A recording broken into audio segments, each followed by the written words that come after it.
Episode 7 of MMAF podcast. We have a very, very special guest I am excited to introduce. First, obviously, we have the other host, Marco Martinez, and to my right, I have Wassime Bahije, the legend, great friend of ours for, what have we been friends for like 4 years? 4 or 5, around there. 4 or 5 years.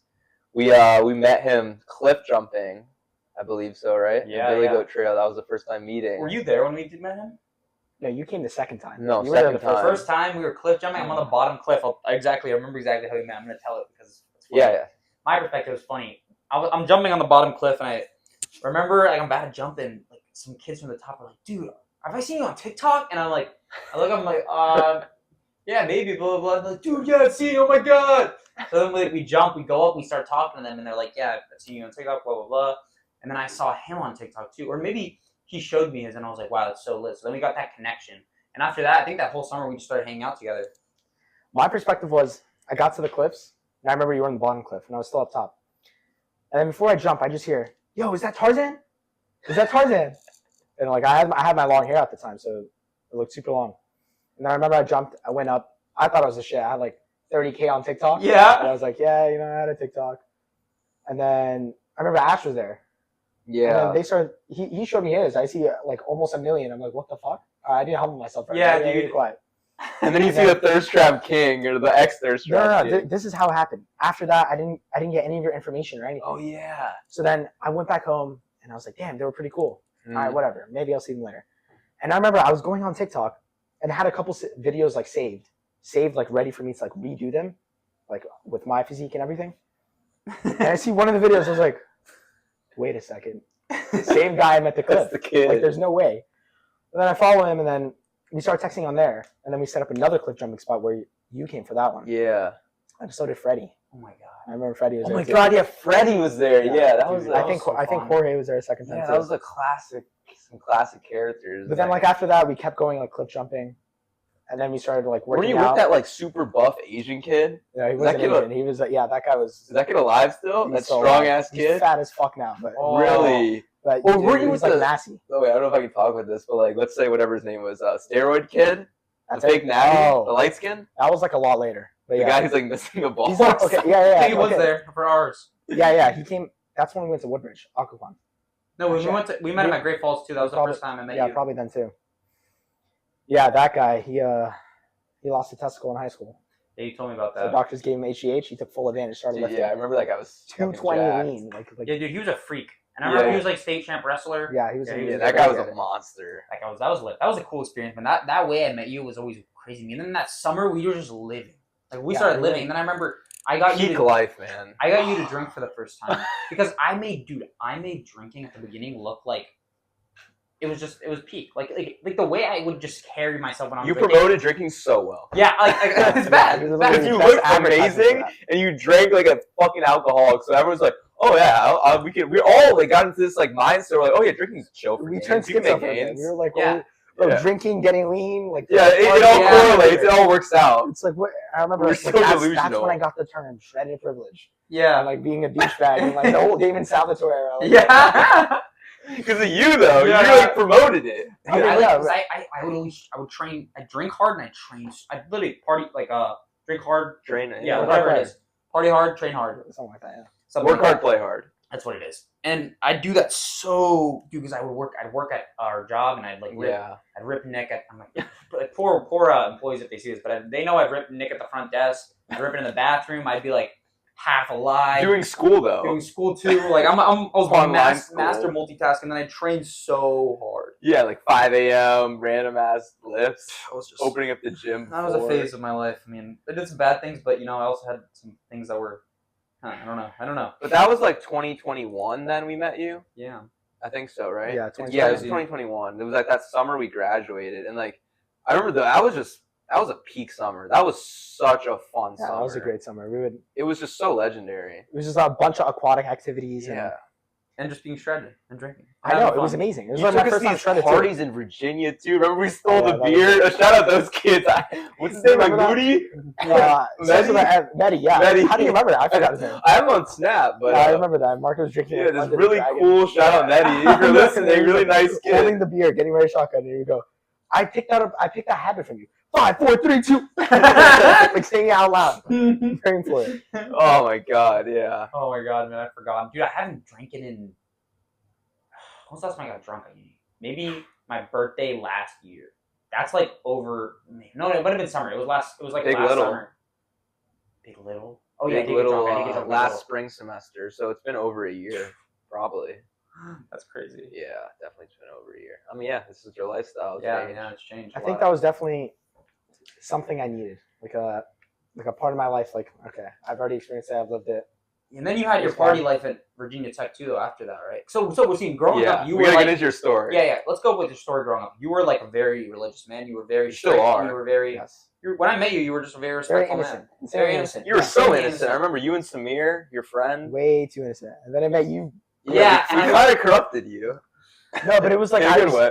I knew that was eventually gonna happen. I was just It was waiting for necessary growth.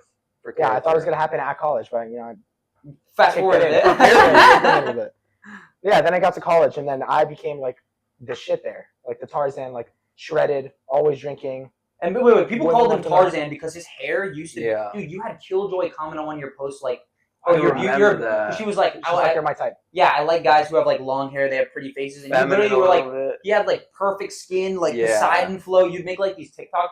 You had like over 100K on TikTok at that point. Yeah, I think it was like 160 something. Like Yeah, and you'd blow up just looking like Poseidon. And I remember that was insane. I had this 28.6 million views. That's the video that Holy did all shit. everywhere. My Instagram blew up. Everything, like random people commenting.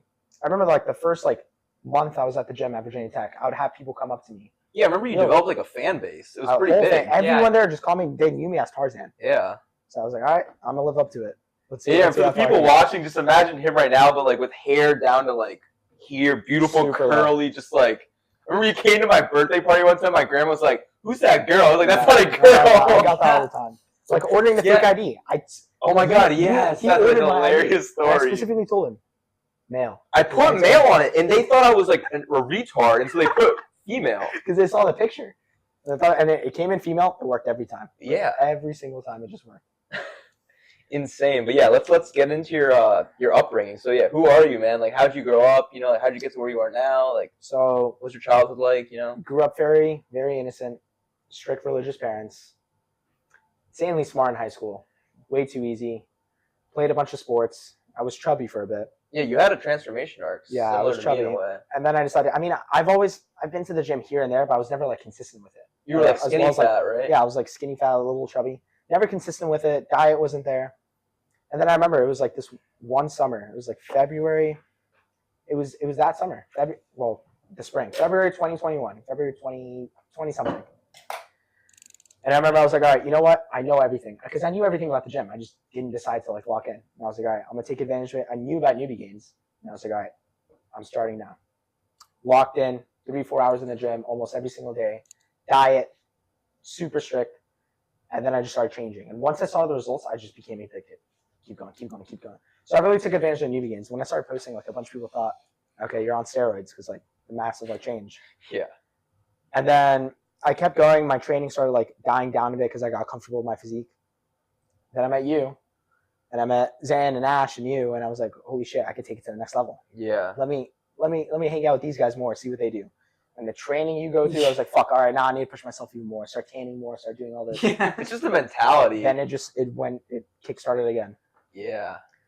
And then the whole alcohol phase and Virginia Tech. demon college. phase, Virginia Dude, Tech phase. that I thought you were never gonna come out of it. Honestly. Yeah, honestly, we I all know, I we remember thought, that. yeah. I remember that, just drinking all the time, like started getting fat. In my head, I'm delusional. I'm like, nah, I still look good. Yeah, because you were like, I look insane. I'm like, all right, he doesn't look that good. Yeah, in my head, I thought I did. And I didn't. Like, Virginia Tech, the weekend starts Wednesday. Yeah. Wednesday night, Thursday And night, you're in Friday Greek night. life too. Yeah, and especially since I'm in a frat, Tuesdays and Thursdays, socials with sororities. So drinking those days too. Dude, so I remember those my videos, problem with this entire concept is just like you are in the springtime of your youth, your brain is at its maximum capacity, and it's normalized in the United States college system to drink from Wednesday to probably Sunday if you're going to drafts. Yeah. Oh, So yeah, you're drinking draft. literally 5 days out of the week and just destroying your brain in the prime state. And to me, that's like They normalize it. it's such a weird thing, dude. It's such a like. And you're like 18, 19, 20, dude. Your brain is that's when you so could be it's peaking, growing you could be a lot, learning man. the most. All these things you could be It's very building. susceptible and like just it can absorb a lot. It's a very terrible thing that happens at all, and I really can't understand that. And that's something like I mean, I hope I can prevent my kids from going through that. But you know, it's hard. It's hard to stop people. Yeah. But that springtime is just like, man, I don't know what it is, but yeah. Anyway. Well, see, that was my thing. Like me being so restricted, and then finally having free access. It's like, and that's what happens to a lot of kids. Like, I'm gonna go crazy. Like I can do whatever the hell I want. I'm gonna go insane. Like now thinking back on it, like the people that did start drinking and like their parents were a lot more lenient, like they didn't take it above and beyond. But going from nothing to 100, that's when it's hard to come back from. But dude, that's also the personality a lot of the guys in like our friend group have, just like 0 to 100. No, it is. Like if you're going to do something, we all are. It's that mindset of like, you're gonna live it, dude. We all have that mindset of just like I don't even care what people think if they listen to this, but we have that mindset of supremacy, and we all know it. Yeah. Just that idea that we can be better than other people, and that I mean, society is a meritocracy. Whatever you want to say about it, it is a meritocracy. If you work harder, you're going to get more return, and that's why if you look at like certain disciplines and certain fields, people who just work hard and grind, they get more return out of it. And yes, you lose other things, but we've always had that mentality. We took it into everything, so that's why we've had like. We're gonna have the highest of highs, but we've also had some of the lowest lows. I'm sure you were there at this point. Oh yeah. So it's crazy. But yeah, that was. I knew I was gonna come out of it somehow. I had a feeling you were gonna come out some way, but I just didn't know where it was gonna go. It went to the perfect spot. Yeah, it did, man. You ended up really good right now. But yeah, that's when after that I was like, yep, this is not it. I'm ruining my life. Learned absolutely nothing, destroying my potential. I can't do this anymore. It's so stupid. And that's when my brother told me about the Space Force. Well, he kept mentioning it. Didn't really care until he mentioned top secret clearance, VA home run. I was like, all right, you got me. So how's that experience been for you? Like, talk about your upbringing. Talk about that change over into the Space Force and how you progressed from there. Yeah, and your brother too. You have a brother. So. Yeah, I have a younger brother that's in the Space Force. So it was like right after I was like, all right, I'm done with college. I went back home, talked to my recruiter. How did you make that decision, though? Because I remember you called me. You were like, at uni, don't tell anybody, but I'm going to drop out and go into the Space Force, but I'm going to like start preparing for this now. I'm not going to tell any of my brothers. I'm just going to show up the first semester or whatever it was and get all my shit and just leave. Yeah, just leave. Say bye, guys. I hate goodbyes. I didn't want anyone to know. I'd be like, all right, I'm out of there. Yeah. Just immediately. And I was like, is he really going to do it? And then you did it. I was not playing. It's because when I was there, no potential, like just waste, just drinking, useless drinking, learning nothing, chasing short-term dopamine that gave me literally no return. So did something hit you to be like, I need to leave? I mean, the thing is, I always knew it. Yeah. I always knew it. And I was like, okay, yeah, maybe I'll do it soon. Oh shit, Hollow Weekend's coming up. Maybe after that. Maybe like it was always just delaying. I was delaying the inevitable. And then one day I was like, I woke up. I remember, I used to go to sleep. I swear I have this theory where I used to go to sleep listening to podcasts. It was Joe Rogan, Jordan Peterson, Andrew Huberman. Those three on repeat. Sleeping, listening to podcasts, and I'll wake up and I'll know some like random facts. I'm like, shit, how'd I know this? And I think it's from a podcast, like me sleeping and randomly just getting information. And then I woke up one day and I was like, yeah, I'm not living life to my true potential. This can't be it. So then I decided to do it, and I did it. And then I remember I left, grabbed all my shit, left, went back home, talked to the recruiter, and I had like 6 months. So I started training those 6 months, quit everything, quit drinking, quit smoking. And I just like locked in. I was like, all right, I need to prepare for boot camp. Did that. Boot camp was fun. Actually, it was not fun. It's 5 a.m. Banging on the door. Bang, bang, bang, bang. You need to be up, dressed, and ready in like 5 minutes. Everything ready. And then they'll just make you march for miles, make you do like memorize dumb stuff, like memorize, all right, this guy's, it's literally just pledging all over. Yeah, it's kind of like fraternity pledging. Yeah, and the thing is, even when you're right, they don't care. They'll get in your face. Yeah, it's literally how pledging is. I know. And they try to like break you down mentally. Like they set up a room, chairs everywhere. You can't sit in them. You got to sit on the floor. Your back is breaking for hours. Like it's all like mental games. But I mean, I was prepared for that. I was ready. Like I've watched so many people quit. Like there's this one guy who wanted to commit suicide. So they like stopped him and they took him to like a holding cell with a teammate. And that teammate, oh, I remember him. His name's Turner. He's hilarious. That teammate was like sleeping with him in that holding cell for the night until they got him help or whatever he needed. And the guy just kept saying, I'm going to kill myself. I'm going to kill myself. I'm going to kill myself. And this guy Turner decides, all right, let me distract him by playing a game with him. That's what game he decides to play. hangman. To a guy that wants to commit suicide. Please hang with him. The Space Force is weird. It's like there's a bunch of. They're very, very smart when it comes to computers and everything. You told me there's like people who like can't even do a push-up and No, make it through, they right? can't. They're not fit. Well, not anymore. SecDef changed it. Okay, yeah. They're like, you can't pass your P-test, get out. Okay. I mean, it makes sense. If I'm going to war, I don't want someone that can't do a push-up to be with me. Yeah.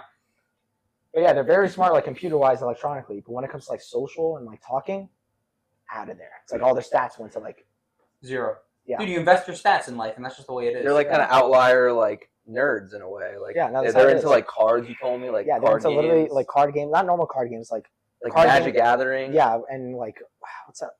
Dungeons and Dragons. Dungeons and Dragons. You just make up scenarios and you like believe it. Yeah, those like outlier kids and like at lunch you. But I'm not gonna lie, me and you probably just like make fun of. Well, that's how it was. Pretty bad, but yeah. Yeah. But yeah, I was there for 7 weeks, and then I went to my tech school, which is in California, for 4 months, and then now I'm here, Frederick, Maryland, for 6 months, and then my first vacation is Hawaii. Then after that, I get to pick like Italy, Japan, Germany. That's awesome, man. Maybe stateside if I want. So how long are you in Hawaii for? So you can pick. Till I finish my contract, which is going to be when I'm there like 2.5 years. Okay, so like 2027, you'll be done with Hawaii. Yeah. That's so awesome. And the thing is, everyone's talking about 2027 is when the war's going to start. Yeah, I heard you say that. I saw something about that. I don't know. You guys might get drafted.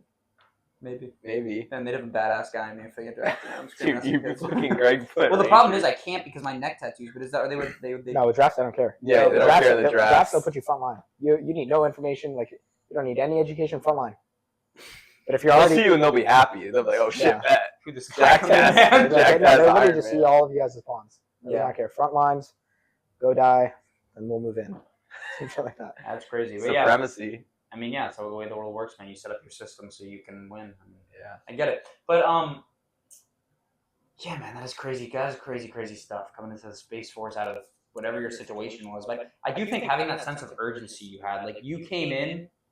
I mean, that point hits everyone, man. Where you're just like, you need initiative in your life. And listening to your experience in boot camp, I think about like that same idea of just creating initiative. Like you gotta get 5 minutes, you gotta be ready to go. Like that feeling is something people should try to manufacture into their own lives regardless. Into some way, some format, you have to find that urgency or you won't get yourself out of a hole. The military tries to instill that in you. Like during the boot camp phases, they try to instill that in you. And like, yeah, it does work. Like towards like the end of like the 8-week, 7-week process, everyone's ready. It doesn't get easier. You just get better at it. Yeah. And the biggest problem is once they leave that, everyone just goes back to their comfortability. Nobody's waking up at 5 a.m. anymore. Nobody, like even the DFAC where you eat, it's all healthy food. Everyone's like, oh shoot, soda machine, chips, ice cream. Everyone just loses that discipline immediately. Like I've watched so many people gain so much weight once we left boot camp to California. So there's this one guy. His name is Moulton. I don't care if he's watching. His name is Moulton. He was always like a little bit chubby during basic training. We got to California, and I'm not gonna lie, I did it in my computer because I was in the same class as him. In my computer, I would calculate how many calories he's eating in calories and sugar in just snacks alone. I'm not including breakfast, lunch, or dinner. Just snacks alone, and he averages around 2,000 calories in sun chips, peanut butter jelly sandwiches, and sodas. Holy shit. 2,000 calories every single day. At the end of the four months, we all have like blues, like dress blues that we have to wear for graduation. At the end of and it's all tailored to you at basic training. At the end of the 4 months, not just he couldn't fit, he put it on, a button popped off, all of the blues. It's like, how do you let yourself get there? It's simple. It's by not using that discipline that they try to instill in you, which you should have yourself. Yeah, if you're gonna go into a fact of life like that, if you're gonna go into an endeavor where you need discipline, you have to have some characteristic in you that allows you to already have that. Yeah. And that's the problem, man. It's so hard to manufacture that desire. Like it has to come from within. It really has to come from within to be like, I'm gonna hold myself to a higher standard. And I was thinking about this the other day because I'm like, what made me do that? What made me get my life together, not be a video game guy or not like, or just want to do something of fucking value with my life? What made me want to do that? It's because I looked at people around me, dude. We all had the same scenario, but why not just try to do something better? Why not try to hold myself to a higher standard and try to be someone? Like, why not try to challenge yourself? Because that's what really is going to give you a life worth living. If you just challenge yourself anyway, man, it could be learning a computer task, it could be learning a like Duolingo language, it could be going to school. It could be going to the gym. There's so many aspects of life where you can challenge yourself and grow these characteristics, but people just don't want to do it. People just don't want to do it. Why do you think that is? I think it's because they don't see the value in getting something that's like they don't think, like, for example, for me going to the gym at the beginning, it was like I want to have something that's gonna put me in a place where I can have stories, things to tell people that I think are individually interesting. Like, people don't want an individual experience enough because society is made in a certain way so that you almost want to be the same as everyone else. You go to school with a bunch of people, you want to fit in.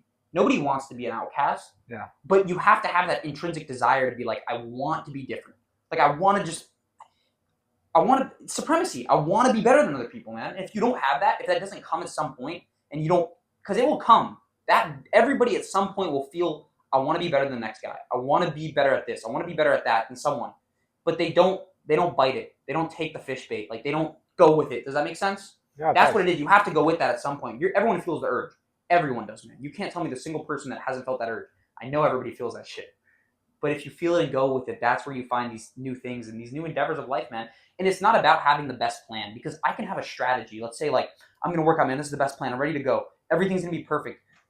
But you don't need the best plan. Like, I've seen people online. I remember I saw a girl online post, like, there's nothing out there for me. Like, I've tried so many things, but it doesn't have to be the perfect thing. At the beginning, your plan is going to start as a rough draft. When you make a rough draft in school, when you're in middle school, you're making 4 or 5 rough drafts for a paper before you make a final draft. And that's how life is. You need to make 4 or 5 rough drafts of your plan, of what you're going to do with your life before it becomes something. Like, when I got injured and I couldn't do jiu-jitsu anymore, my life literally, I had to restart from a rough draft. I'm like, okay, well, I guess I'll do this because I can run. At least I'll try to run. Then, I busted my knees up. I'm like, okay, I can't just run all the time. Like, that's not going to work. So I got to do something else. And then now it's become bettering my family's life, bettering my life. And it's become something bigger and better because I was willing to, I'm going to try. I'm going to fucking put myself I'm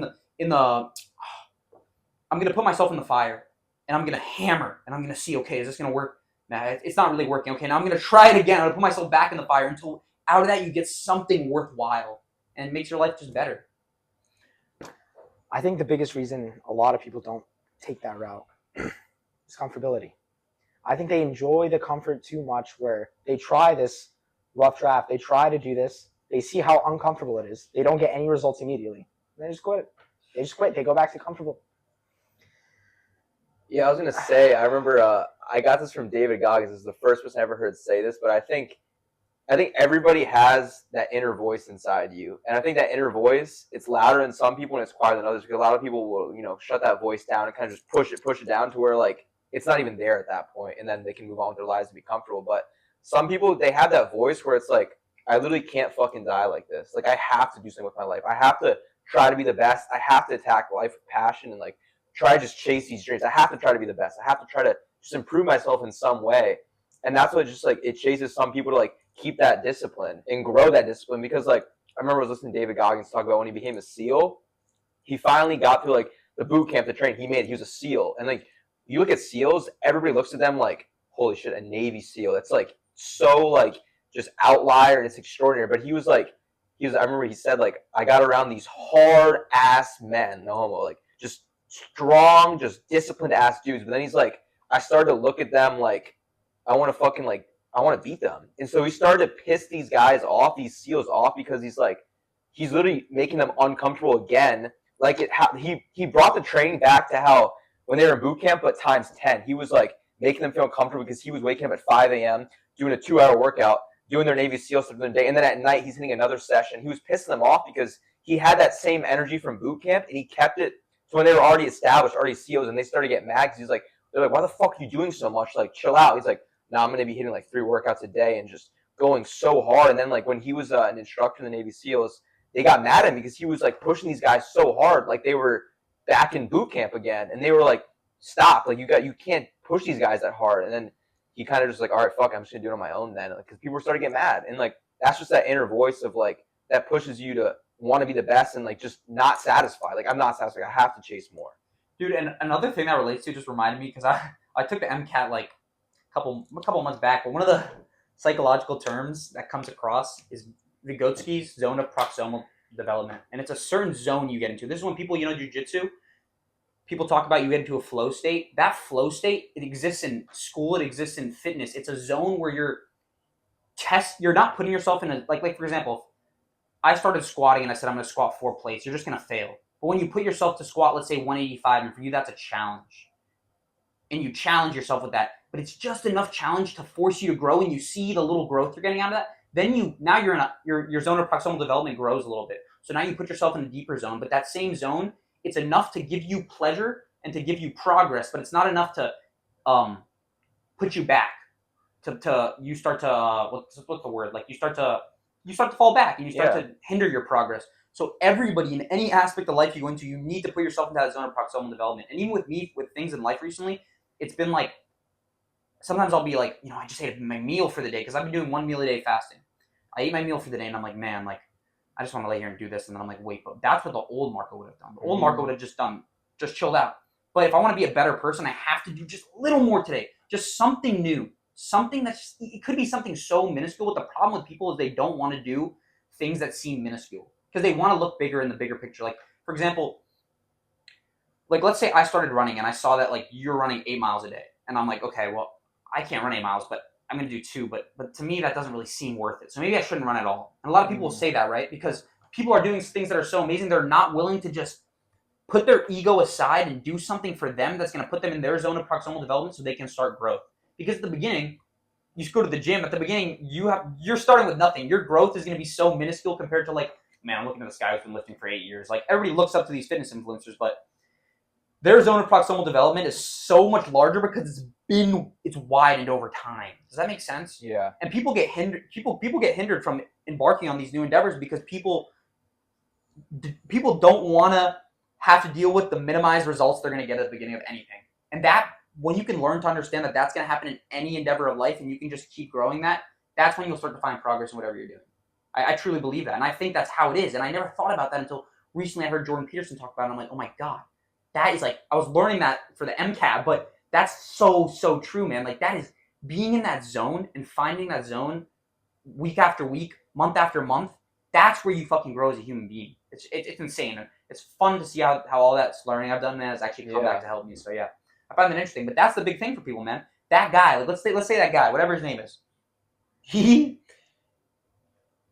probably saw like you getting you're dieting so hard and you're doing all these things so hard. He's like, oh, well, if I have to do that, I can't do it. But people think in terms of you. Yeah. They do not think as an individual, and they don't think as an individual you have to create tasks that are going to be demanding for you, but not too demanding. They're going to be just demanding enough that you will be able to grow as an individual. And that's that idea, man, of just not.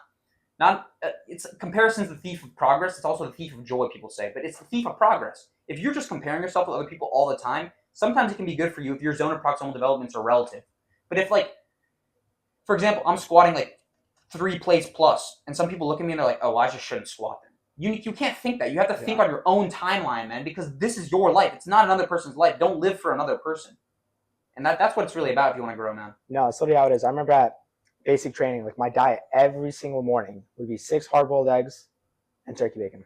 That's it. And like they would always ask me, they'd be like, because like they're watching me in the 7 weeks, like getting leaner, like also always training hard. I took it so seriously. Like even PT now, we play for fun, but I still take it seriously, way too seriously. And I know my roommate, he's always talking about like, oh, you're try-harding. And I was telling him, no, just give it your all. Give it your 100% effort. He only cares about one thing, being the strongest pound for pound of his age. And that's all he cares about. But I remember BMT eating 6 eggs and turkey bacon. They would watch me and they'd be like, how are you doing this? How are you doing this? And I'll be like, oh, it's just diet. Just fix up your diet. Stay away from the sugar. Instead, do this. And they'd watch me like eat the 6 boiled eggs and I'm like, no, I'm not doing that. Like, I can't do it. It's like you said, like the zone of proximity. It's completely different. Like, I'm at the level where, yes, I could just take it just like this. And you could just slowly improve over time. But they didn't see that just immediately switch. They didn't see that part. They just see me now. Yeah, they didn't see that you before boot camp were preparing in advance and creating that zone at this large scale that you would be able to grow from there. But people don't see that, man. That's the problem. People see like, oh, you're doing that, but oh, I can't do that, so I'm going to give up. No, man.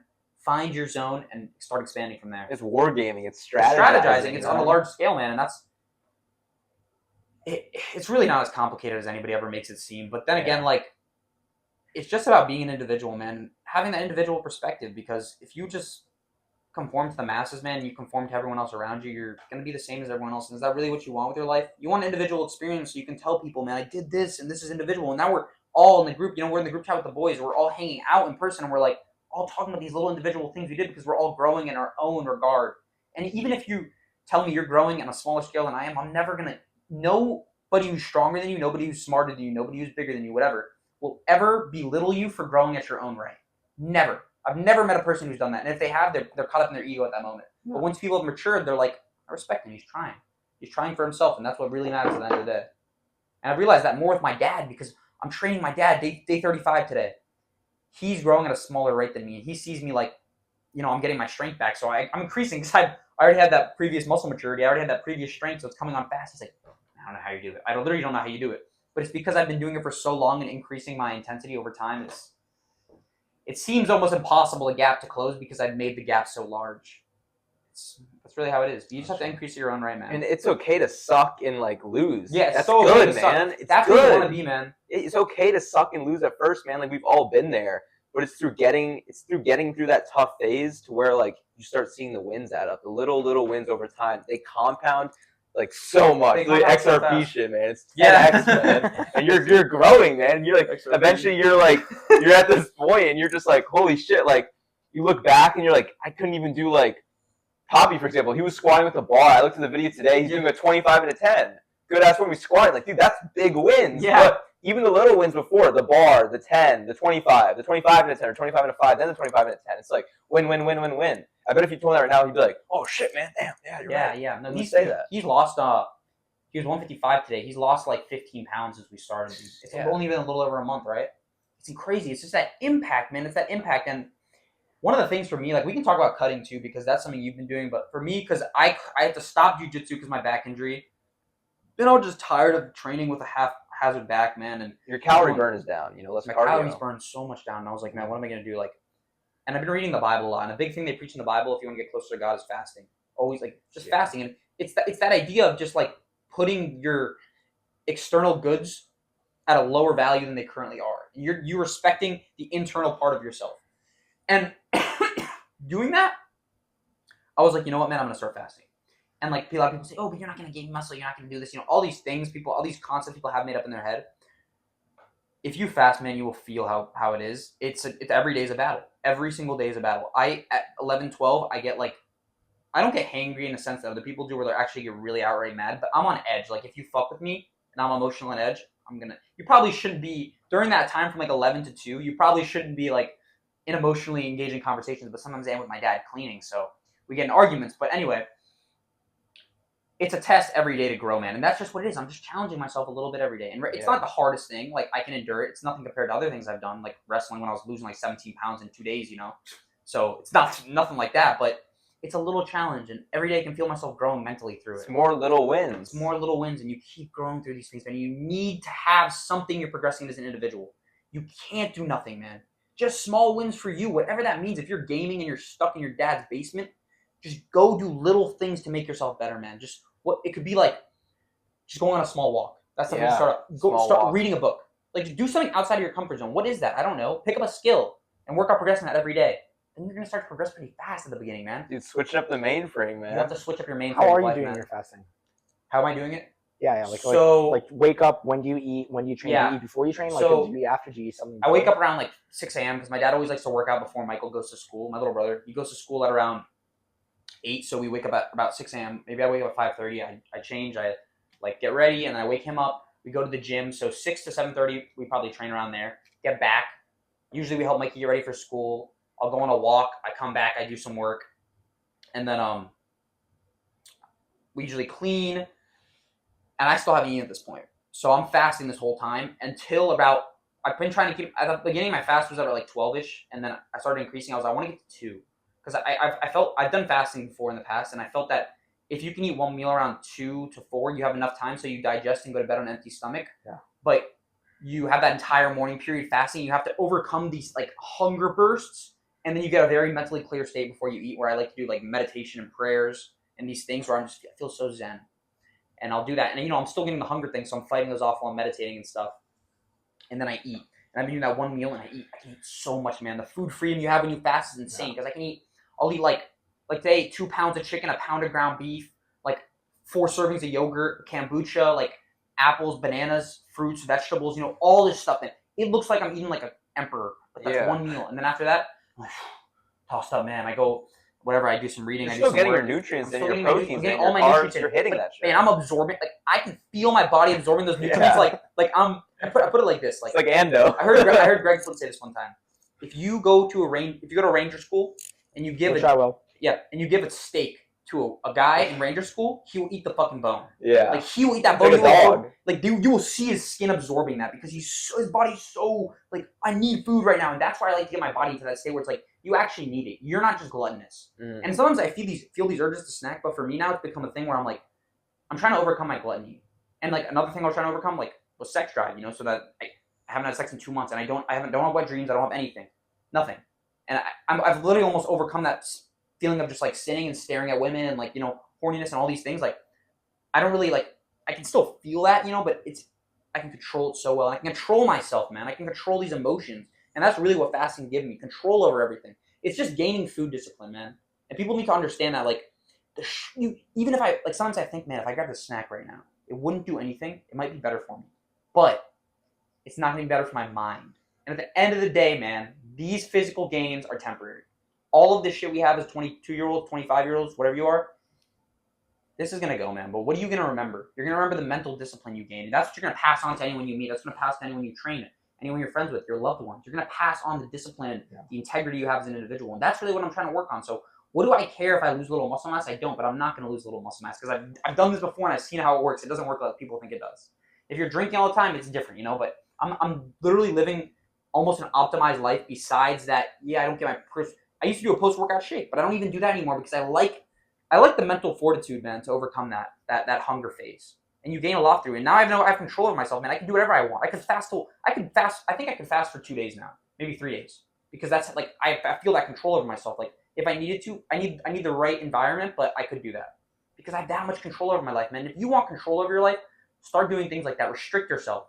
Small restrictions. You don't grab that snack after school, man. You don't grab that bar you usually get, just cut that one bar out. All of a sudden you're like, man, I can really do this. Let me cut out another bar. And all of a sudden you've lost 10 pounds. But people don't see those little wins like that. They see it as, well, this one bar is not going to hurt me. And then it becomes more. They start to go back instead of going forward by cutting out the little things. And that's where I found the most growth, man. And if you can do a cut like that, that's where I've gained it. But what if you've been a little different? So I hear about that. My training has been also before I get there, just like you said, like 1 bar, 2 bar. I was talking this today with my girlfriend.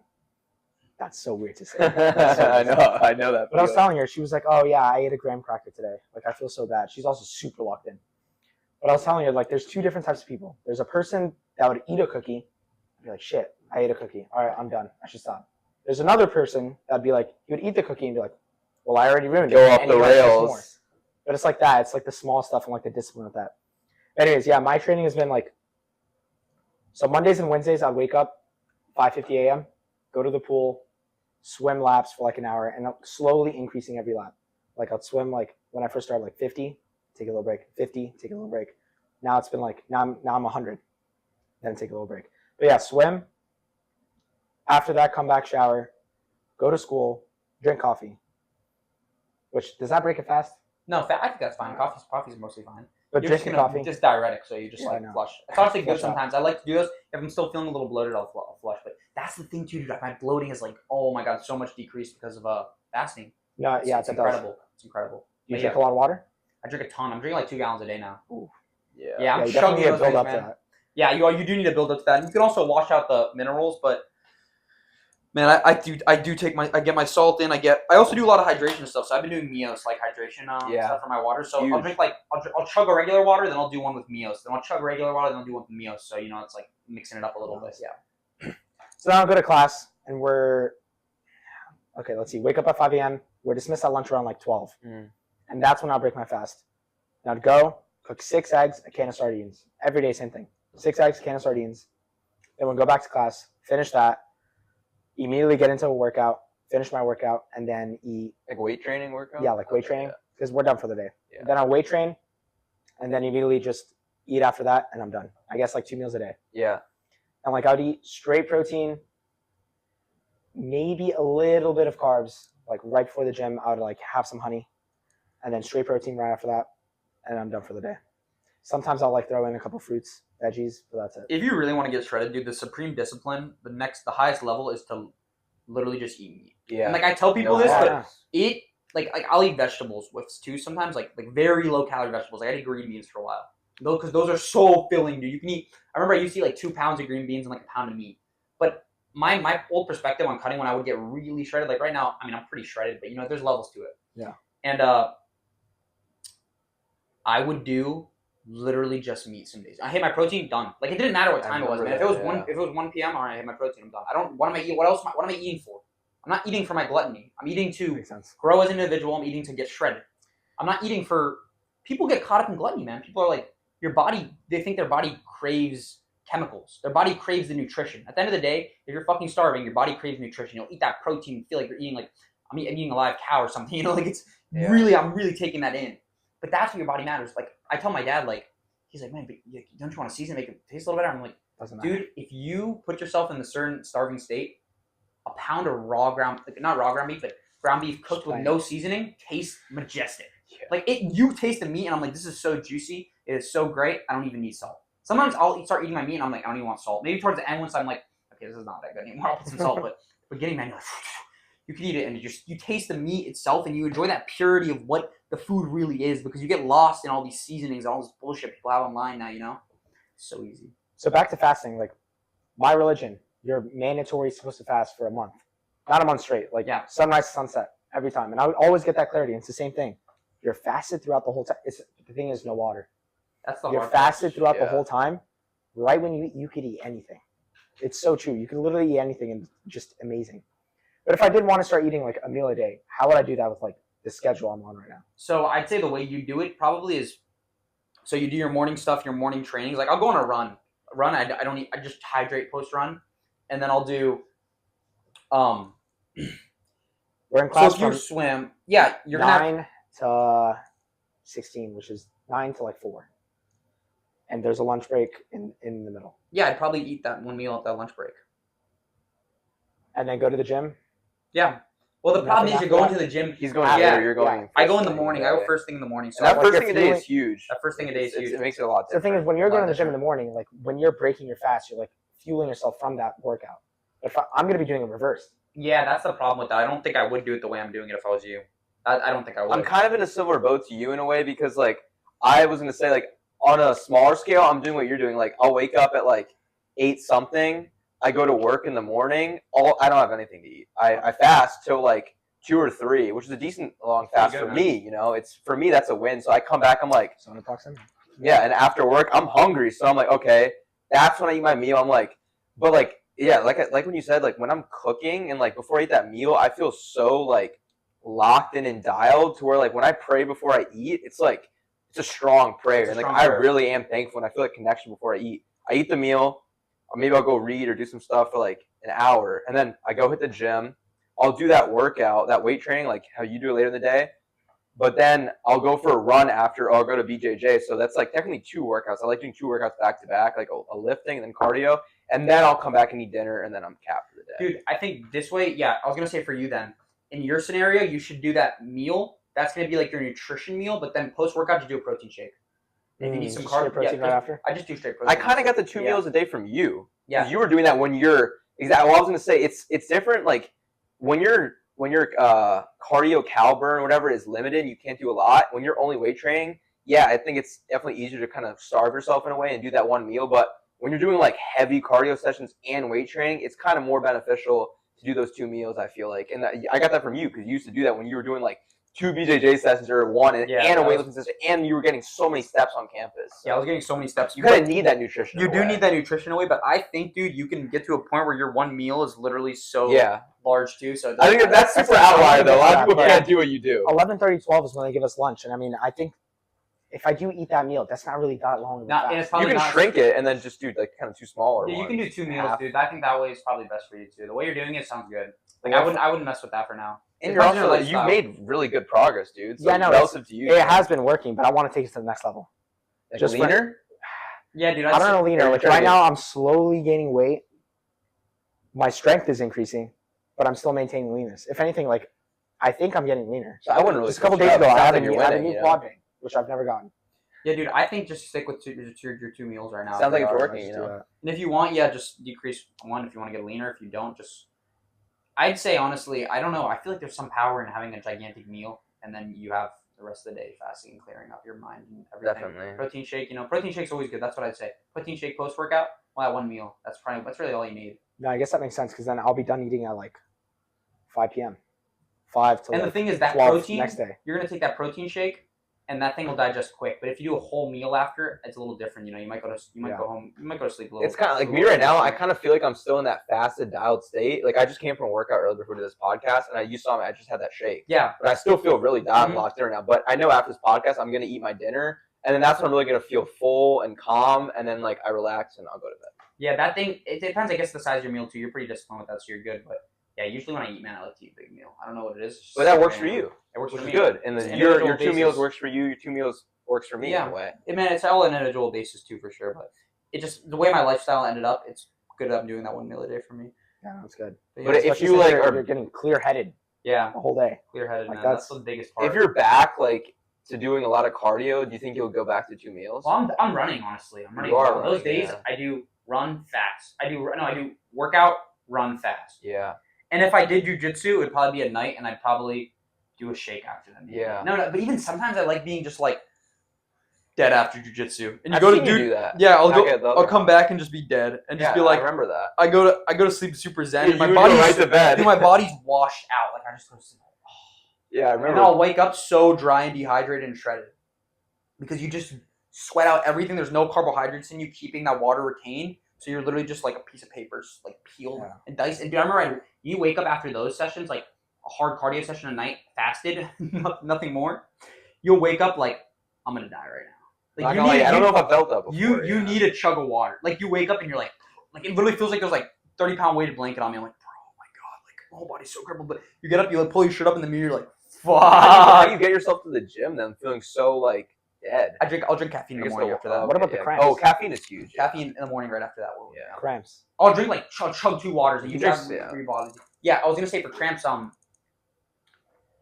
do the meals. I do the hydration. Yeah, I do the electrolytes. Dude, you gotta be tapped into electrolytes. You have to. Game changing, man. Yeah.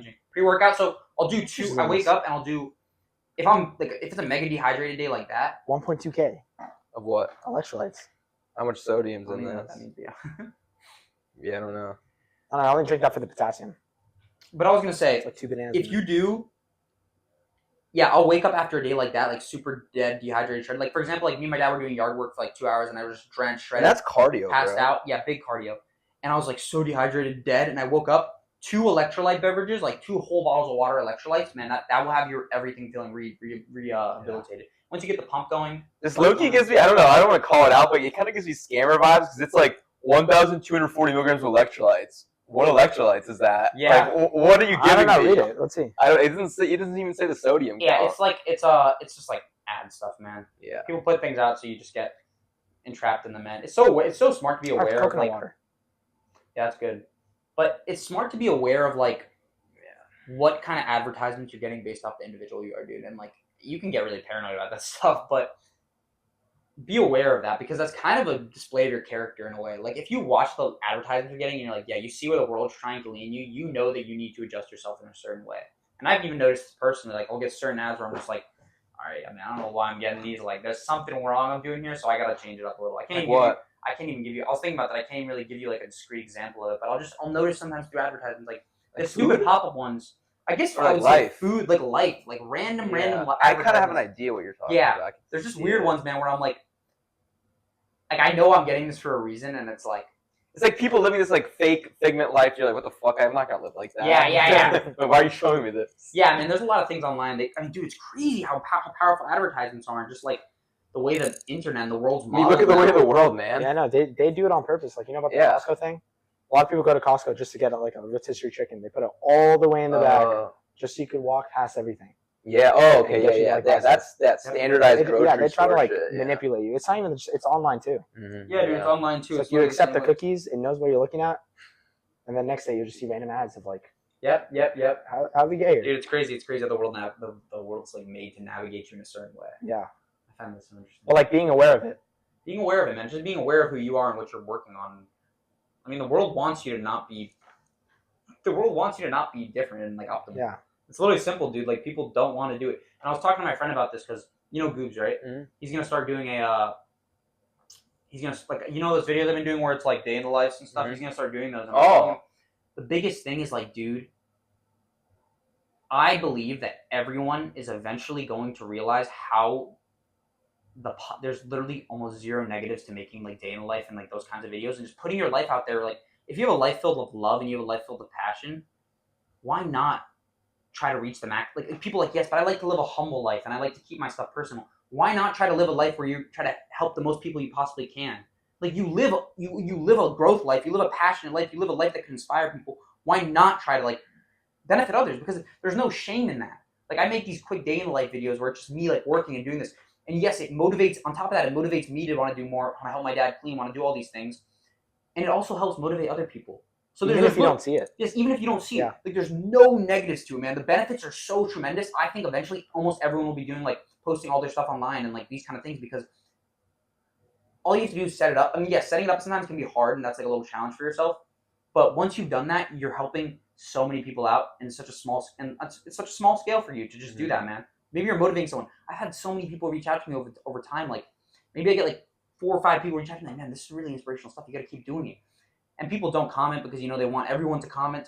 But people reach out independently and they're like. But there's people in the back that are watching this, and like I get so many people coming up to me about him. They're like, oh my god, yeah. By the way, I love Marco's videos. Like, tell them I said like they're awesome. And, like they're always praising you, but they're just maybe they're not commenting, but they're seeing you in the back, and they're actually like. They're coming to me and they're saying, which like takes something. That means that you must have really at least felt something. If you're coming up to me just to say about another person you like their video, it had to. See, I like witnessed it firsthand, especially in the military. Mm-hmm. My brother posts day in the life of like Space Force, like. Is he like jokes. An influencer? Like, what is he like? Yeah, he kind of is. How much? Like, what's his following and shit? Not to be like. I think like over 10K, but like the views that he gets is insane. And he's like actually like niche followers. Very niche. I didn't even know that. You got to send his stuff. I want to see. But I remember me going to basic training.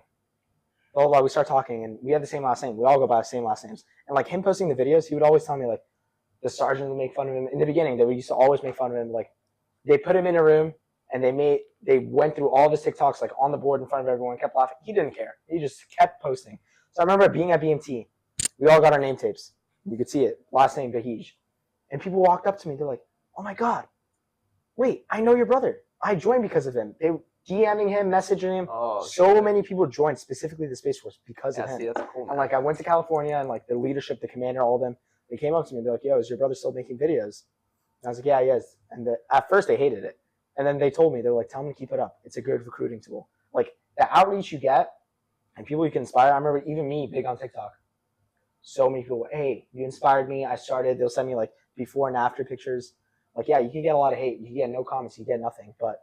Dude, you're going to get hate regardless of what you're doing. Everywhere you go in life, people are eventually going to be like, man, people are going to want to pick on you and like have a way they like kind of look at you in a different way. It's like, oh, this guy's this guy's that.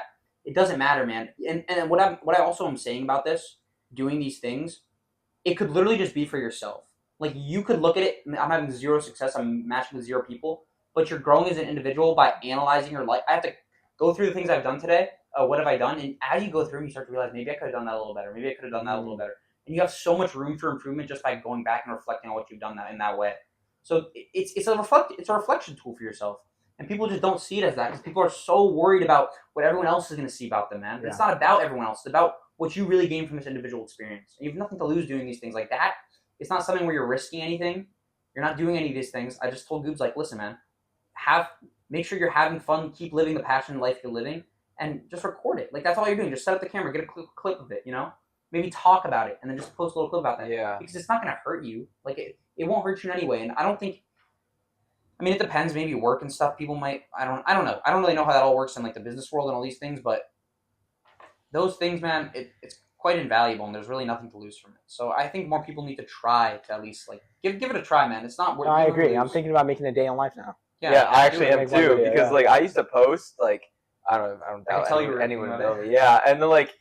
I stopped because, like, it's just this weird period in my life where, like, I was about to graduate, and then I kind of just was like, okay, like, I had finished all my schoolwork. I was like, 2 weeks till graduation. I'm going to enjoy these last 2 weeks because I'm never going to be in college again. So I went out for, like, a whole week straight, and, like, I drank, and, like, obviously that's, like, conflicting. But then I remember during that period, I kind of I stopped posting because I just stopped caring about it. And I was like, I'm just gonna really live in the present, which it was really nice to do that. But then once I graduated and like that was over, I never really posted again.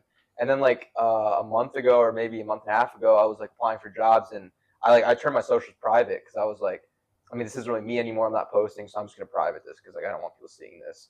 But then like hearing you say that, it's like it kind of makes me want to get back to it, just because like yeah, there's no negatives and it's only positives. And like I was gonna say, even the business world, I think people would like that because like I don't know why I just thought of this, but like even our friend Zeniel, he works at Marriott and like he's working a lot. I think even if you were going to some like I just had a big interview this week, whatever. If I went into that interview and I talked to my posting, I think they would honestly like that just because it's like, oh wow, this kid is really that different and he's really disciplined. He's out there and he's trying and he's like that's personal and like this guy really is like about whatever he's doing and like I want to even hire this guy more because look how hungry he is. He's posting, he's doing this shit, trying to motivate people. Like that's cool, dude. And I think the thing people don't realize with this is like sometimes I'm making these videos and I'm like, maybe I don't want to record this today, but then I think to myself like, man, you've already recorded something. Like you've already at least tried something. That's a win in your own life. So you don't need to create a heavy burden that I need to make my videos perfect every single time. And it's just about growing through the experience as an individual too, and trying as yourself to maybe make something new. You're challenging yourself every day by doing these things, and I'm like, man, it holds you accountable, but it literally gives you that zone of proximal development for yourself, man. Of like, all right, well, I didn't do it today, but that's okay because now tomorrow I know I can do it. So it doesn't have to be perfect today, man. Nothing ever has to be perfect. It can always be a rough draft, but you're always working on getting a final draft out of that. Yeah. So you don't have to be in a rush. Like there's been a day where I was like, oh, I didn't like the video that day, really. So maybe I combined it into 2 days. Like those kind of things. So don't push yourself beyond. You gotta stay in your own zone, man. You gotta stay in your own zone for progress and just do what you can to help. And you don't need to get so consumed by it to where it's like unhealthy. It's like you're living every day to post. Like I need to post. This is my life. Like you can just have a healthy relationship with it. Yeah, like post and have fun with it. Keep it playful. Keep it playful. Yeah, you could also do it in like so many different ways. Like ways. I'm just thinking right now, like I could make a day in life and like edits, just like song in the background, just like time, me getting up, time, me swimming. And you have the followers, doing this. Like, the physique. You worked hard for everything you have, so why not put it out there? Why not? Actually take my own advice. You can make it fun. You can make it really fun. You can get very creative with it too. Yeah. Dude, man, it's a very slept on field, and there's so much room for growth there, and there's so much room for growth as you as an individual. So I feel like people should prioritize that more. What time are we at? You and others. Yeah, we're at about an hour, so let's do a crazy hard pivot. Right, we're talking. Let me use the bathroom. Okay, yeah. Keep bathroom breaks. So.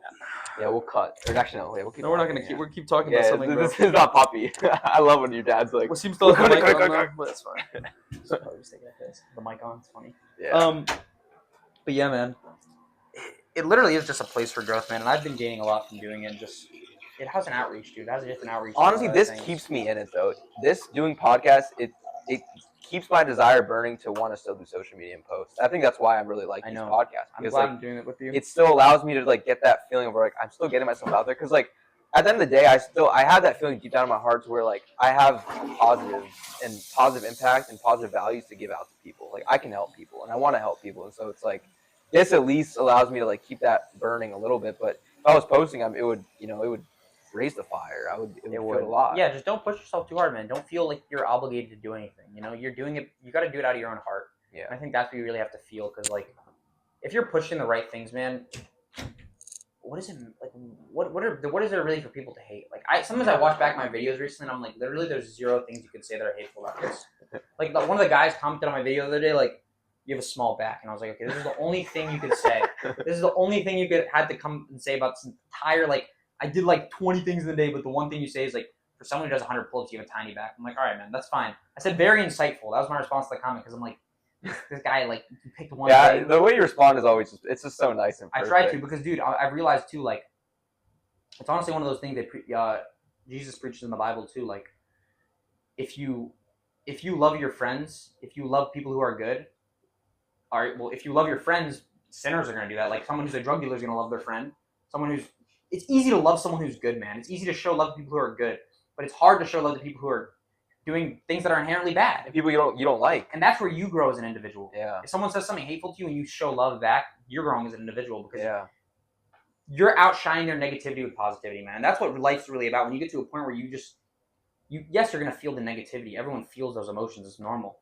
But when you can learn to react to those emotions with positivity, you're just making the world a better place. And that's what it's all about at the end of the day, man. Just making the world a better place. You want to spread love to the people around you. You never want to spread hate. Even if I don't agree with you, even if what you're saying is completely wrong, or like it's completely like there's no rationale behind it, etc. But I spread back love to you, you're gonna be like, how? How could this man who I tried to hate and tear down say something loving back to me? It's like Jesus. Yeah, it's like Jesus. How is this even possible? Like I can't comprehend it. And those people, like imagine you wake up, you push some hate comments, you're like posting a couple hate comments on people's videos, you go to sleep. I think what these people probably do. And then they pass out and they wake up and they just check their phone and they see this guy say like, "Oh, thank you for the insight, man." What? Yeah. I just tried to tear your life apart. You're loving me? And it's like, damn, man, I really got to get my life together. And maybe you, by just saying something positive back to someone negative, you might have changed the fucking outlook of that person's life and made them a better person. But if you said something negative, oh my god, my phone, back to hating the next day. Say something like, man, I can't say anything back to this guy. Because those people never respond. Yeah. They just probably look at it and are like, fuck, man, he didn't bite on the rage bait. They kind of feel worse. Yeah. And now maybe that will change their life. Like, man, I should probably stop doing this. There's nothing for me to gain. Yeah. That's the way to handle those situations, man. That's always going to be the way. If you fire back with hate, what do you expect to gain? Mm-hmm. You're no better than anyone else, man. If you want to be a better person, start to love everyone. Regardless, man, they fucking just do something absurd to you. And you're like, you show them love? People can't rationalize that, man. That's just like unacceptable. And that will make you grow as an individual. And make your surrounding, your environment, your life grow, man. Everyone around you is crazy. That's the thing with my dad recently. All these times where he's like releasing all this stress onto me and I just show back love. He's like, how, man? How are you doing this? And that's why I've lit up my dad's life, because I've shown so much love in the face of negativity, in the face of paranoia, in the face of stress he shows me. I still try to show love. And that has made him, he's like, Marco, you're like a light. He called me a light recently. He's like, you're like a light in my life. Like, you lit up everything. Like, the lights in, today we changed the house and lights. Like, man, this isn't just the house lights you're changing. You're changing the lights in my life. It's like you're a burning you put a candle into my room. And some people burn like a candle. You put the candle there and they're just like, they light up the whole scenario. You're like, whoa, man, like, this guy's a light in my life. And people look up to those lights because it's just love, man. And love's the ending. Love is just the fucking center of life, man. Because when you go out of this all, you're going to remember love. You're going to remember love. You're going to remember... I don't look back on some of my worst relationships I ever had and think the bad things about the people. The worst relationships I ever had in my life, man, I never look back and think about bad. I think about the love I had with those people and what I always hope good for those people. Maybe that's the person I am. I don't really know what that is, but that's allowed me to grow as an individual a lot. And not people have a lot of regrets, man. And my regrets are never like I did something terrible. It's just that I didn't end up showing love to these people and helping them grow as an individual. And that's all I want to do for everyone now. That's how I feel. I feel like love, man. I just feel love, and I want to spread that to everyone. That's a feeling you should feel, you know? But anyway, what were we going to talk about? Spaceship. That was well put. Dude, yeah, no, that's like, it's so real, man. That's just like through, I mean, I don't know, dude. I feel like that way too, man. Just like reading the Bible, just being like, you know, a Christian. It's like, I love giving love back rather than hate. Because like, I don't know, like back then, growing up, it's like I was, you know, picked on or made fun of because whatever it was back then. But it's like, I see those same people now, and I can't help but show them love. Well, 2 years ago, before I was Christian, I would have like probably like, oh, what's up, bro? I would have walked away and kept on doing my thing. I'm like, fuck this guy. I'm gonna like think about it. I'm gonna do my set or like doing this run. But like now, it's like I just want to show them love, and like I feel like I'm radiating this like happiness, positive. They're even more like taken back with it. They're like, oh shit, what's up, man? How's it going? And like, maybe 5 years ago they were like talking shit about me, made me feel like terrible about myself. But nowadays I'm like, what's up, dude? Like, yeah, I embrace you. Come into my house, like, have some water, sit down with me, let's talk. Like, how you been? And like, it's all gone, man. Like, that hate's gone. And that'll shift that. If people could learn to love more, man, that would shift society as a whole into the right direction. Like, you think about the people, you know, the people in your life that are in their worst scenarios. If you look at them naturally, it's so natural to want to be like, man, you gotta get your life together. You're being a lazy piece of shit. You're doing this, man. What are you doing? You're fucking up. You're blah, blah, blah. Now you're making that person feel like they're walking on a tightrope. But if you could just spread love to them, they'd be like, how? How can they not? They expected to go and see you and you judge them. But instead you just love them. They're going to be like, man, like, he loved me in this state. Like, there's just no, there's no failure for me. There's no, you know, people say you're fine as you are. Yes, you are fine as you are. I will go to my friend who's fat and ugly and all these things, and he's not taking care of himself. His skin's falling apart. And, you know, his diet is terrible. And if I said like, yes, you're fine how you are, but that's not what matters. What matters is that you have initiative. You're fine where you are, but you have a plan now, and that's what matters, man. Yes, you're fine as you are. You can say that stuff to people still. You can still say, It's okay to you're okay as you are, man. You're fat, you're okay as you are. There's no reason to be insecure about that. But what matters is where are you going now? Where are you headed?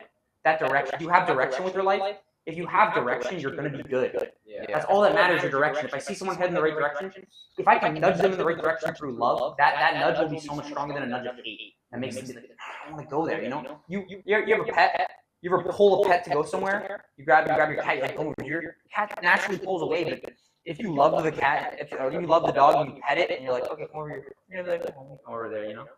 It's the same thing with life, man. If you love someone and pet them, and you say, man, good job, come with me, they're gonna be like, I want to go with them. It's giving me love, and no one gives me love. So spread that love, man.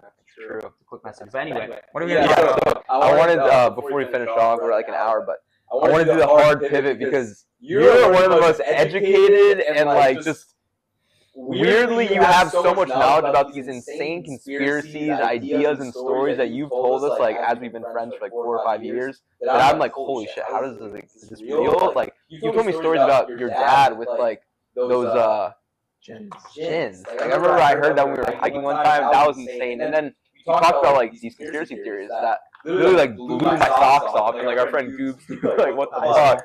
I remember I mentioned gins to Poppy, and he was like, "What?" Yeah, like kind of similar experiences. He was like, "I'm getting goosebumps right now just thinking about it." Like right when I started mentioning my dad hearing the drums, he was like, "Oh shoot." Yeah, I want to I know what you're pivot. talking about. I want to pivot and definitely before we like, I want to touch on Ask any of away. these. So what do you want to start at? Talk about the gin story. Explain. Yeah, that's an insane story. Okay. So what happened to my dad when he was a lot younger? He loved more than anything fishing. That was like his go-to thing. And he'd like work all day, so he'd always go fishing at the night. And he would always go to this one pier fishing, blah, blah, blah. This one night, it was too crowded. And he decided to go to this abandoned like fishing pier where everyone says, do not go there nighttime. Do not go there. That's like a spot not to go. It's like haunted, blah, blah, blah. Morocco, right? This is Morocco. And he was like the shit back then. He did not care. He was not scared of anything. He's like, all right, whatever. This place is crowded. I'm going here. So he gets there. On the way there, there's like a soccer field. And it's just 2 little kids playing soccer and an old grandpa with like a long white beard just sitting down. So he drops his fishing gear and he starts playing with the little kids, like soccer. Starts playing with them, blah, blah, blah. Like these are actual physical kids. Starts playing with them. Then he grabs his stuff and he's like, okay, I need to go fishing. And he goes to the pier. The same spot they said, do not go. He starts fishing and it's like 3 a.m. at this point, like super late. And you hear 3 a.m., you think, okay. Yeah. But he's like fishing, super late, and he starts hearing like in the background, like slowly, like drums, dun, dun, dun, like war drums, like a whole band's behind him. Something's happening. And it gets louder and louder and closer. And he's like trying to ignore it. He's like, whatever, it'll pass. And it gets louder, dun, dun, dun, the drums. And as he's about to turn around, he doesn't turn around all the way. He's about to turn around. He gets lifted up. There's no one around him. He gets lifted up and tossed off the pier into the water. He falls down, gets in the water. He immediately gets up, leaves all his fishing gear, goes straight home. He goes straight home. He's like, what the hell happened? Like, there's no way. And he gets there, and before he's about to go to sleep, he opens his room, and he sees the old man with the white beard and the 2 kids in the room. And he's like, what? And they told him, yep, we're not human. Like it was just, you can't really see what jinns look like. It was just like a shape, a person they took form of. They're like, yeah, we're not human. We saved you. We were the ones that picked you up and threw you off the pier. Because if we didn't, they would have killed you. Talking about like evil jinns or whatever. And they were like, yeah, we like. So they're good jinns? Jinns are just like humans. Like you'll get about it in the Quran. They're literally just like humans. They have society, they have good, they have religion, just like humans. So the night times for them, daytimes for us. And like it's like they live in a different dimension. Like they could be sitting here right now listening to us. We just can't see them. Okay. So they were like, yeah, we saved you. We threw you off there, and we want to be with you, and we really like you, blah, blah, blah. So they possessed him. When you get possessed by a jinn, it's not something to play around with. For the next 6 months, he couldn't sleep at night.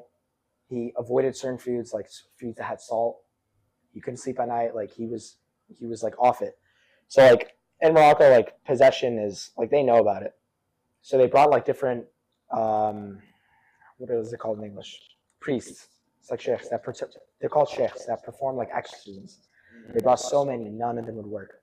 And they brought this one, like specialized one from Saudi Arabia. And he came in and he started reciting the Quran, reciting, performing exorcism on him. And then eventually it wasn't my dad that spoke. A different voice came out of him. And he was like, they explained the situation. They're like, yeah, we want to be with him. He was nice to us. We will help him. And the priest was like, no, you need to leave him. You're destroying his life. Like, he's not getting any sleep. You need to leave him. And they basically made an agreement. We won't affect him anymore, but we're going to stay with him. And that was the agreement. Ever since then, like, he's been sleeping fine. Like, everything's been normal. Except now he has, like, certain scenarios where, like, he knows things. For example, this one day we were all about to go on vacation. We were all supposed to wake up at like 5 a.m. to get in the car. We all got up. He was like, no, we're not going. My mom was freaking out. Well, what do you mean we're not going? Like, we got ready. We booked everything. Like, we have to go. He's like, no, we're not going today. Later, come to find out, like 10 a.m. that day, the car got broken into. And like 2 weeks after, he told me, he was like, yeah, if we left at that time, one of us would have been killed. That time, like 5 a.m. was when the car was getting robbed into. And I was like, how do you know? How do you know? He's like, don't even ask me. A couple months go by, he tells me how he knows. It came to him like the 3 people came to him in a dream and told him that. It was like so many scenarios where like he'll know stuff that he shouldn't know. Like I remember my first time smoking. There's no way he would have known. He didn't even mention it to me. Like he'd be like, listen, what you did today, you can't do it again. I know you just tried to experience it. Like, how do you know this stuff? It's unexplainable. Another story, my uncle, who was all the way in Morocco, he was going to leave the house. My dad called him the day before. He was like, listen, tomorrow when you go to work, don't take your wallet with you. Like, out of the blue, random calls. Don't take your wallet with you. He was like, okay, listen. He walked out. He immediately got mugged. No wallet on him. They left him. How would he know that? Or like, this is the most recent thing. When I was at boot camp. Before I left to boot camp for months, my dad told me, when you get there, around the 3rd, 4th week, your grandpa's going to die. What? How do you know this? And I know he's like super healthy. Like I remember just until That's fucking crazy. I forgot what age, but my grandpa has always been faster than me. Like he's super fit. He only eats whole foods. He rides his bike every single day. He avoids any like pizza he wouldn't eat. But give him like bread, tomato, and cheese, he'll eat it. Something unknown, he would not. Super healthy. It's like, how does he know that? I remember 4th week of BMT.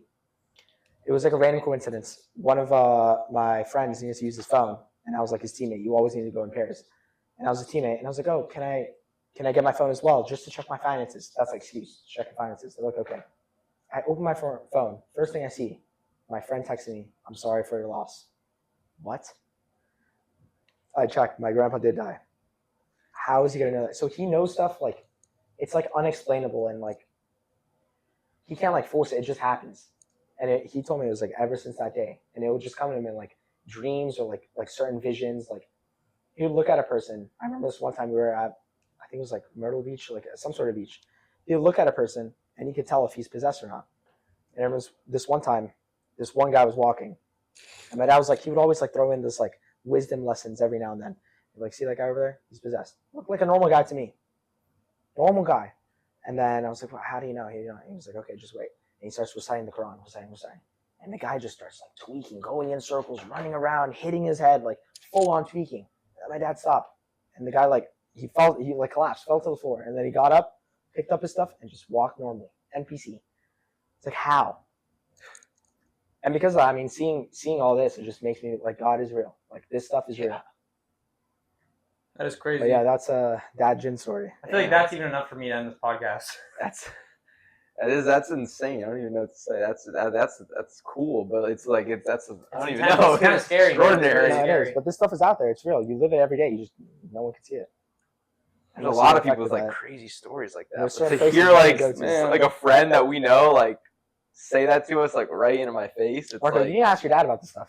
I will. He knows some of this stuff. I'm gonna ask him about it. But yeah, that's so interesting. I can't wait. I'm gonna read the Quran in like 2 weeks. Okay. So I'll let you know that. Yeah, no, let me know what you think. I have an English version if you want. I'll just get one. But yeah. yeah. I mean, one more. Anything you want to share? Or you want to end it on this? It's up to you. Anything? Any crazy conspiracy theories or any stories that you're like, ice wall, flat The Earth Earth, is flat. There's an ice wall that's around. no there. moon, or we never been to the moon. Well, no, yeah, we've never been to the moon. It's outside of the firmament. Genesis. This stuff is real. I'm staying on this stone. I'm staying on this hill. I'm gonna say stone. Wait, can you? I gotta have you say it. Can you explain the ice wall to us? Okay. Like how you explained it in the car that one The time? Earth is flat, and there's a big firmament dome on top of it. Sun and moon are inside of the dome, and they circle like this. A what? The sun and the moon. Oh, sun. In the perimeter is a huge ice wall, which is Antarctica. Huge ice wall that surrounds it, and none of us could go there. Like, it makes you think, like, okay, us countries, we could have war, but we all agree nobody could go to Antarctica unsupervised. Why is that a thing? Like, you can't go to Antarctica unsupervised. Recently, there was a guy that, I don't know if you guys saw this on the news. He flew to Antarctica. He was, like, doing something to, like, raise charity, flying everywhere, like, at a young age. Flew to Antarctica, immediately got arrested. Like, you can't go there. I wonder why. Antarctica, huge ice wall, and outside of the ice wall are, like, different civilizations and lands, and it's where we get all this, like... Dude, that's like Hunter x Hunter, like, it is. like Otherworld. But see, that's what I'm saying. Like, how they set everything up is these, like, higher up elites, they believe in karmic retribution. So, like, if I punch you right now, I get karma for that. But if I let you know, hey, Uni, in exactly 2 minutes, I'm going to punch you. And I do that, they believe you won't get karma because they let you know. Yeah. How they let you know is through, like, absurd ways, like through movies and all this, like... Dude, I do think a lot of those stories, like, if you ever watch One Piece, it's a crazy, crazy anime. But there's a lot of, like, weird structure in One Piece of, like, higher up governments and, like, political power. It's all there. It seems almost like they're trying to tell you about, like, political stuff that's happening in the world through a story. And that's the only way you could get it across without getting censored. Exactly. It's so interesting. Well, they want to let you know in a way where you're not like, oh, you told us. You see, like, the Simpsons stuff, yeah, like right? The Simpsons. A lot of people say, oh, Simpsons predict the future. They don't predict the future. Like, the whole 9/11, like, Simpsons predicting it, Simpsons predicting everything. Everyone says they're predicting the future when they're not. They're just letting you know what's going to happen in advance before it happens. So they don't get karma for it. Or, like, in a bunch of movies, like, have you seen Journey to the Center of Earth? No. Hollow Earth. Kong, Skull Island, Hollow Earth, Flat Earth. How do they get there? Through Antarctica. In these movies, like, they let you know before it happens. Well, we'll have to see one day if that's true. Maybe I don't put it past you, man. I mean, hopefully we see it in this truly lifetime. knows, you know. Yeah, I'm a science guy, but still, your interpretations of them are interesting. So I like to listen to it. You say it in a very, confident way, which I actually find very interesting. So, you know, I don't have enough data right now off my brain to fucking argue against you. So I just listen, absorb, man. I mean, even just to talk about conspiracies, like, there is a lot of insane shit going on in the world right now that nobody knows about, and it's so hidden, and 99.99 whatever, we'll never find out. But it's slowly, some stuff is coming out, but sometimes I wonder, like, is that planned? Do they want us to think that that's happening? There's more? Like, what can I even trust? Yeah, that's why the news. I was talking to Ian about this earlier. The news educates you enough just so you have not enough understanding, so you think you know, and you can argue about it with people, and so it causes commotion in society, and people talk. And they just want to divide. Drama, yes, they just want to divide, and they just want to cause commotion. So if I can educate you enough so that you don't actually have a strong perspective with, like, knowledge, because I just show you a quick, like, highlight on the news.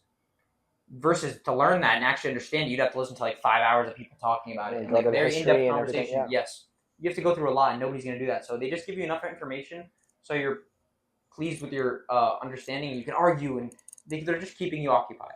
Yeah, that's how it is. Well, a lot of times it's also, like, just distractions. Yeah, like the whole they'll put in something like, I don't know, like, whole George Floyd thing. While that's happening, something else is happening. Yeah. Distract the population while this happens.